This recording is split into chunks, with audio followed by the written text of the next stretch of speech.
Gather around, men and women of Bukuru village, under the watchful gaze of the moon, and let me tell you a tale of our ancestor Joseph, as it was written in the sacred scrolls. Long ago, in a land far from here, nestled in the heart of ancient Egypt, there lived a young man named Joseph. He was the beloved son of Jacob, a shepherd who tended his flocks under the vast African skies. Joseph was special, chosen by God from his birth. His father gave him a coat of many colors, a sign of favor and blessing, which stirred jealousy in his brother's heart. One day, young Joseph had a dream. He dreamt of sheaves of wheat standing tall in the fields, bowing down to his own sheaf. Excited and innocent, he shared this dream with his brothers, not knowing the trouble it would stir. His brothers, consumed by envy, plotted against him. They seized him and threw him into a dry well, leaving him there to die.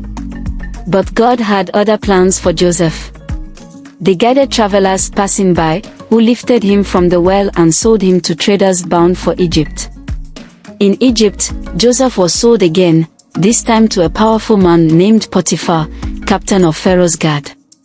Though a slave, Joseph remained steadfast and loyal. God blessed him, and he prospered in Potiphar's household, rising to become overseer of all his master's affairs. Yet trouble followed Joseph like a shadow. Potiphar's wife, drawn by Joseph's strength and beauty, tried to seduce him. But Joseph, faithful and true, refused her advances. In her anger, she falsely accused him of wrongdoing, and Joseph was thrown into prison. Even in the darkness of the dungeon, Joseph found favor with God. He interpreted dreams for his fellow prisoners, offering them hope and solace. One day, the Pharaoh himself had a troubling dream.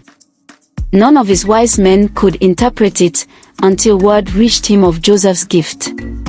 Summoned from the depths of the prison, Joseph stood before Pharaoh and listened to his dream of 7 fat cows being devoured by 7 lean cows.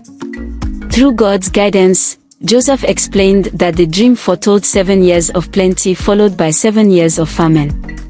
Impressed by his wisdom, Pharaoh appointed Joseph as his chief advisor, second only to him in all the land. Joseph oversaw the gathering of grain during the years of plenty, storing it in great granaries to prepare for the coming famine. Back in Joseph's homeland, famine struck, and his father Jacob sent his sons to Egypt to buy food. They came before Joseph, now dressed in royal robes, with his face painted with symbols of wisdom and authority. Though they did not recognize him, Joseph knew them. He tested their hearts, questioning them and revealing himself only when he could bear it no longer.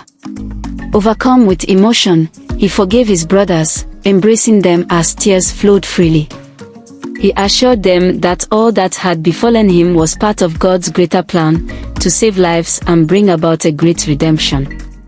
Joseph sent for his father Jacob and the entire family, settling them in the fertile land of Goshen, where they prospered under his care. Jacob blessed his son Joseph, acknowledging God's hand upon him and declaring him a prince among his brothers. And so, men and women of Bukuru village, Joseph's story teaches us of forgiveness, of faithfulness to God's guidance, and of the power of dreams to shape destinies.